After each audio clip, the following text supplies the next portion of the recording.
Sino po naniniwala isang araw, alaala na lang ang payo ng mga magulang mo sa'yo?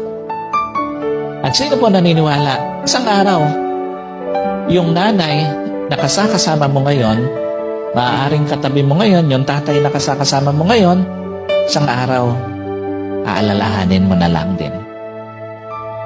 Hindi kayo forever na magkasama.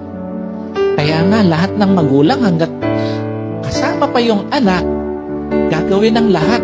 Ipapayo lahat ng mabuti, paaalalahanan ng anak kasi alam niya, isang araw, iiwan niya yung kanyang mga anak.